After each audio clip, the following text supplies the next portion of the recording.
Selamat datang di pelajaran PLH kelas 7. Oke, kalau kemarin Ibu hanya menjelaskan mengenai perkenalan materi aja, perkenalan materi di kelas 7 kita akan membahas apa saja. Maka itu untuk hari ini Ibu akan mulai masuk ke bab 1. Nah, bab 1 di sini ada jenis-jenis sumber daya alam. Nah, jadi apa saja sih sumber daya alam yang ada di sekitar kita? Nah, kita akan belajar apa saja itu jenis-jenisnya, sumber daya alam di sini itu apa aja, kemudian bagaimana cara merawatnya. Kita akan bahas dan kalian perhatikan. Siapkan dulu alat tulis, buku catatan, dan LKS-nya.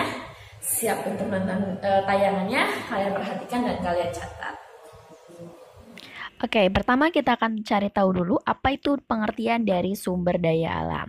Nah, sumber daya alam itu adalah semua kekayaan bumi, baik biotik maupun abiotik, yang dapat dimanfaatkan untuk memenuhi kebutuhan hidup manusia dan kesejahteraan manusia.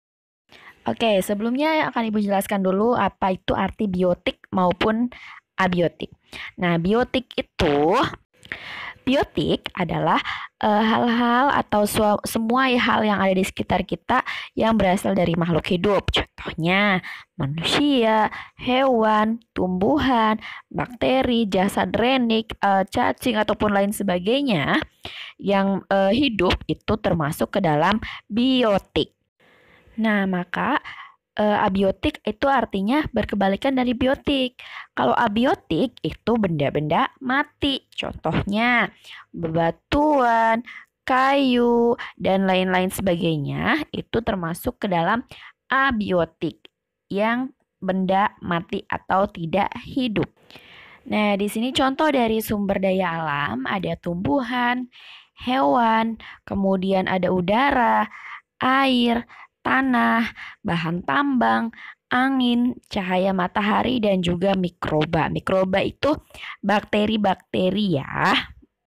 Oke, agar sumber daya alam itu dapat dimanfaatkan dengan optimal, maka harus dilestarikan. Nah, dilestarikannya bagaimana? Yaitu ada aturan-aturannya yang dinamakan dengan norma. Norma ini adalah suatu landasan bagi pelestarian sumber daya alam di bumi ini.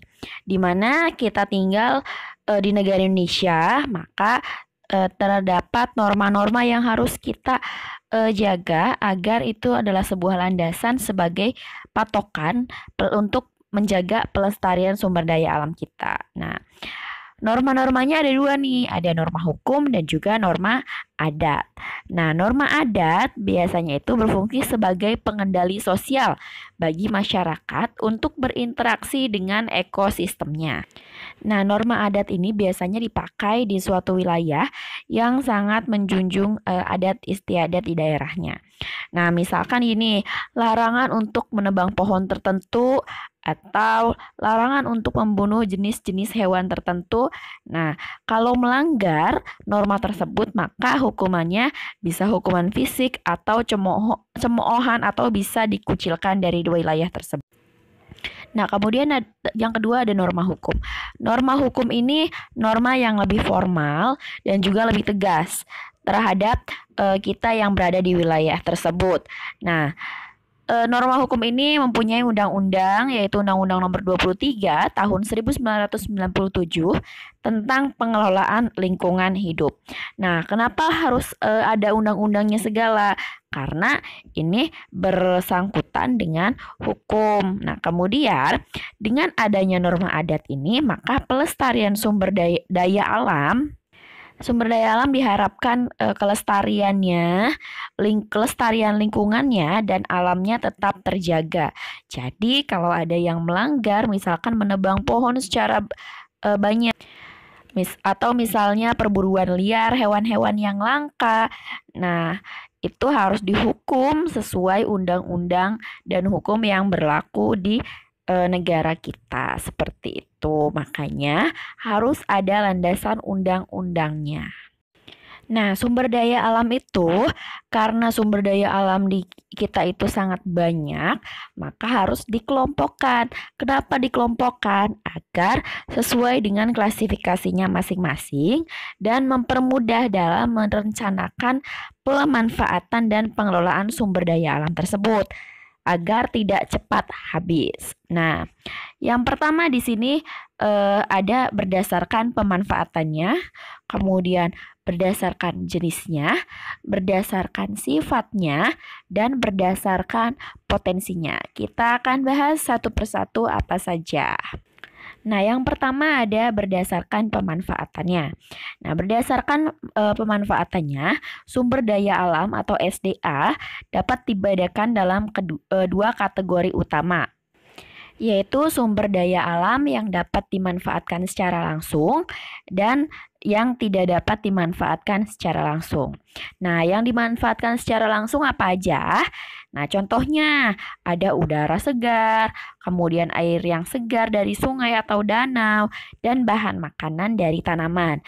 Nah, udara, air, bahan makanan dari tanaman itu kan bisa langsung kita makan atau langsung kita rasakan. Nah, seperti itu contohnya. Nah, sedangkan sumber daya alam yang tidak dapat dinikmati secara langsung, contohnya itu ada minyak, besi, dan juga air tanah. Nah, sumber daya alam itu kan minyak, besi, air tanah kan nggak bisa kita rasakan atau kita nikmati secara langsung, bukan? Nah, maka sumber daya alam tersebut memerlukan ilmu pengetahuan dan teknologi untuk diproses agar kita bisa manfaatkan dan kita bisa gunakan untuk kehidupan sehari-hari. Kemudian yang selanjutnya ada sumber daya alam yang dikelompokkan berdasarkan jenisnya. Sumber daya alam dibedakan di sini menjadi dua, yaitu sumber daya alam fisik, non-hayati atau abiotik, dan sumber daya alam non-fisik atau yang disebut dengan hayati atau biotik. Nah, sumber daya alam abiotik atau fisik adalah sumber daya alam berupa benda mati seperti tadi dijelaskan. Abiotik, benda mati. Contohnya tanah, udara, matahari, air, iklim suhu ya. Nah, itu merupakan sumber daya alam fisik atau abiotik. Nah, kalau yang kedua ini sumber daya alam non-fisik atau biotik.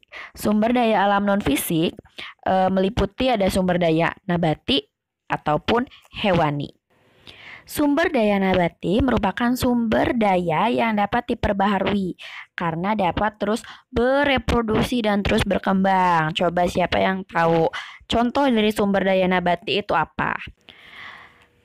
Oke, contoh sumber daya nabati dalam bentuk pertanian, perkebunan, dan juga kehutanan. Kalau dalam bentuk pertanian akan dihasilkan bahan makanan pokok yang seperti setiap hari kita makan. Contohnya ada padi, gandum, dan jagung. Nah, jika dalam perkebunan akan dihasilkan kelapa sawit, teh, kopi, dan coklat. Semuanya itu dapat digunakan untuk keperluan industri dan juga perdagangan. Kalau dalam usaha kehutanan bisa menghasilkan berbagai jenis hasil hutan, misalnya ada kayu, rotan, damar, dan lain sebagainya. Nah, kemudian kita masuk ke sumber daya hewani. Sumber daya hewani adalah sumber daya yang pastinya bersumber dari hewan. Contohnya bahan makanan yang dihasilkan dari hewan peternakan seperti daging, telur, dan juga susu. Nah, gimana sih cara memperbaharuinya agar sumber daya hewani ini tidak punah atau tidak berhenti? Nah, maka dapat kita pelihara atau kita dapat melestarikan hewan-hewan tersebut dari kita sendiri, dimulai dari kita sendiri. Contohnya, kita pelihara ayam akan menghasilkan telur dan juga daging seperti itu. Kemudian pengelompokan berdasarkan sifatnya.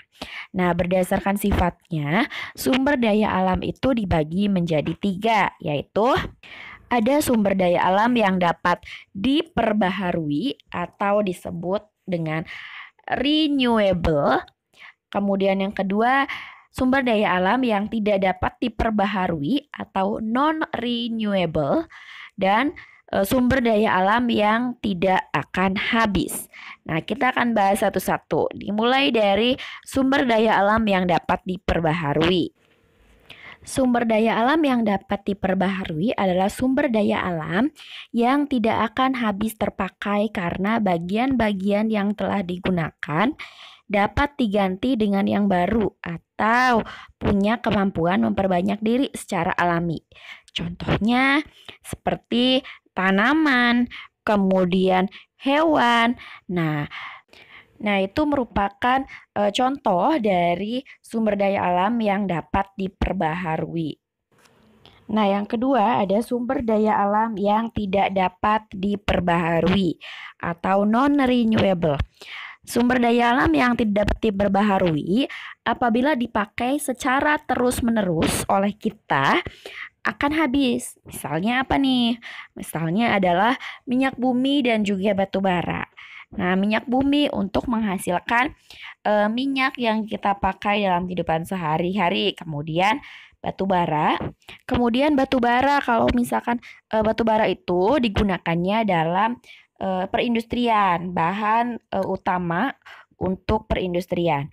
Nah, kalau bahan-bahan tersebut digunakan secara terus-menerus, nah maka bahan tersebut itu tidak dapat diperbaharui dengan sendirinya, tidak seperti tanaman ataupun hewan. Kemudian yang terakhir ada sumber daya alam yang tidak akan habis. Sumber daya alam yang tidak akan habis merupakan sumber daya alam yang tidak akan punah, sehingga jika dimanfaatkan sebanyak-banyaknya atau kapanpun itu tidak akan habis. Contohnya apa nih? Contohnya ada udara, kemudian sinar matahari, energi laut. Nah, itu contohnya adalah sinar matahari. Nah, sinar matahari walaupun kita gunakan terus-menerus, kita gunakan dari sepanjang hari, tapi sinar matahari itu tidak akan pernah habis. Nah, makanya sinar matahari termasuk ke dalam sumber daya alam yang tidak akan habis. Nah, selanjutnya ada pengelompokan sumber daya alam yang terakhir, yaitu berdasarkan potensinya. Nah, berdasarkan potensinya, sumber daya alam dibagi menjadi beberapa, yaitu ada 3 di sini. Ada sumber daya alam materi, energi, dan juga ruang. Apa sih sumber daya alam materi? Sumber daya alam materi merupakan sumber daya alam yang dimanfaatkan oleh manusia dalam bentuk fisik. Contohnya ada batu, besi, semen, dan lain sebagainya. Nah, kita menggunakan batu, besi, semen kan dalam bentuk fisiknya nih. Nah, makanya ketiga benda tersebut termasuk ke dalam sumber daya alam materi. Kemudian yang kedua ada sumber daya alam energi. Nah, sumber daya energi merupakan segala sesuatu yang berasal dari alam dan dimanfaatkan dari segi energi yang dihasilkan. Contohnya ada sinar matahari, bahan tambang, minyak bumi, batu bara, dan lain-lain sebagainya. Yang terakhir ada sumber daya alam ruang. Sumber daya alam ruang merupakan suatu sumber daya alam berupa ruang atau tempat hidup. Contohnya yaitu hamparan tanah, daratan, atau hamparan ruang angkasa. Oke, menurut salah satu ilmuwan yang bernama Howe, sumber daya alam itu adalah benda atau barang yang ada di alam, baik di bumi maupun di atmosfer yang memiliki sumbangan terhadap kehidupan dan makhluk hidup yang lain dan terbentuk melalui proses alam. Nah, berikut ada klasifikasinya. Yang pertama adalah lahan pertanian, lahan hutan, air, mineral bahan tambang, dan juga energi. Nah, kelima bahan tersebut adalah pengklasifikasian dari sumber daya alam yang ada di sekitar kita yang berguna atau dapat bermanfaat bagi kelangsungan hidup kita. Oke, di sini Ibu kasih tugas mandiri untuk kalian. Lihat masing-masing LKS-nya. Ada di halaman 6, tugas 1. Nah, di situ tugasnya yaitu adalah bagi kalian ceritakan atau kalian bercerita, kalian membuat sebuah karangan.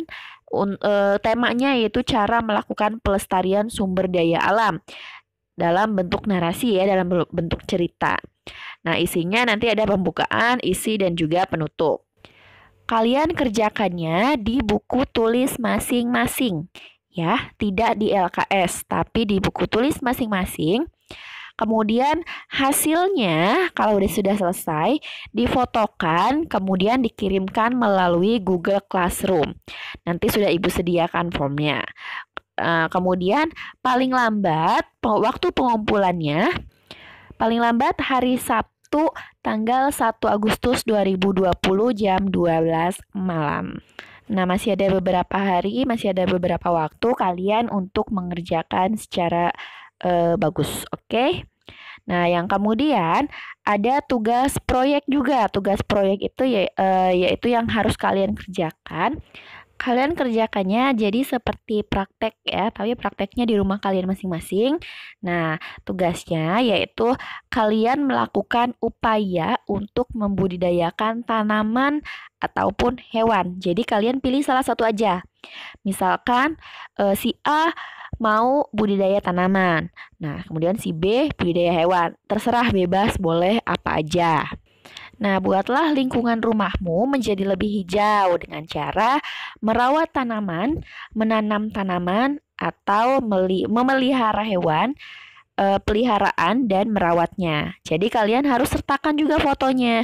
Jadi misalkan kalian lagi mau menanam pohon atau menanam tanaman. Nah, kalian fotokan dulu sebelum memulai pekerjaan tersebut atau halamannya difoto pada saat kosong, kemudian setelahnya difoto lagi.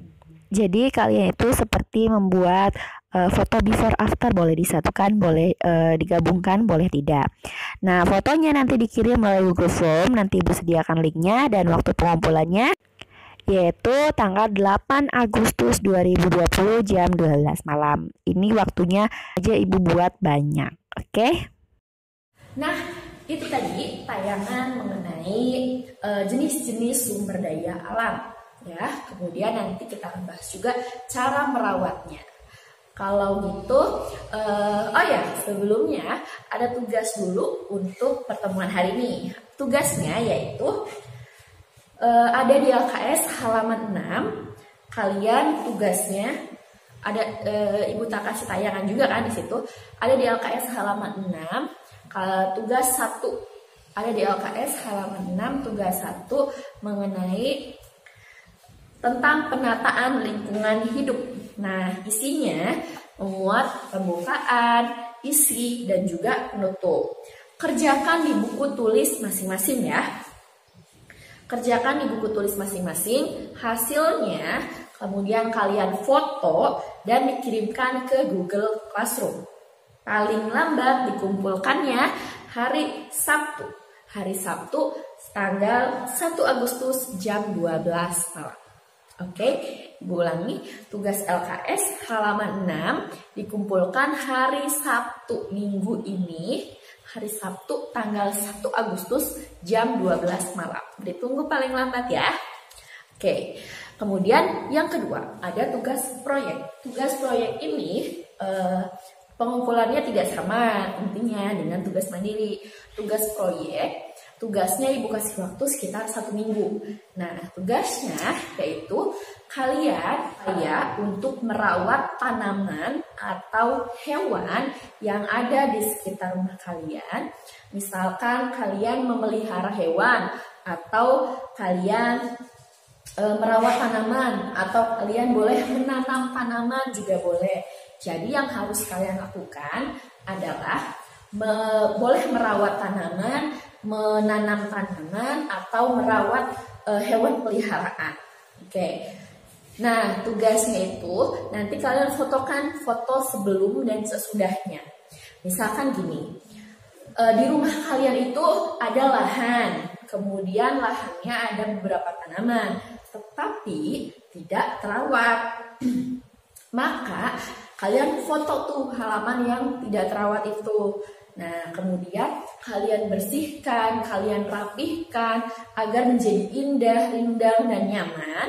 Kemudian foto lagi hasilnya, nanti dikirimkan ke Google Form. Linknya sudah ada Ibu berikan di Google Classroom. Jika ada yang ditanyakan, kalian boleh langsung hubungi Ibu di nomor Ibu. Kemudian jika ada yang ditanyakan lagi, boleh kalian komentar di bawah ini. Kemudian jangan lupa, sebelum itu Ibu kasih tahu dulu tanggal pengumpulannya ya. Tanggal pengumpulan tugas proyek. Tanggal pengumpulan tugas proyek yaitu hari Sabtu 8 Agustus 2020 jam 12 malam. Sekali lagi, pengumpulan tugas proyek hari Sabtu tanggal 8 Agustus 2020 jam 12 malam. Oke? Nah, jangan lupa kalau tadi tugas mandiri dikumpulkannya hari Sabtu juga, Sabtu tapi 1 Agustus. Tugas mandiri Sabtu 1 Agustus. Kemudian kalau tugas proyek Sabtu 8 Agustus. Ya, Sabtu 8 Agustus. Oke? Oke, kalau gitu jika ada yang ditanyakan silahkan komentar di bawah ini. Kemudian jangan lupa absen dulu di Google Form dan absen juga di komentar di bawah ini. Jika ada yang ditanyakan langsung aja ya. Oke, kalau gitu sekian. Jangan lupa like, comment, dan subscribe. Terima kasih. Assalamualaikum warahmatullahi wabarakatuh.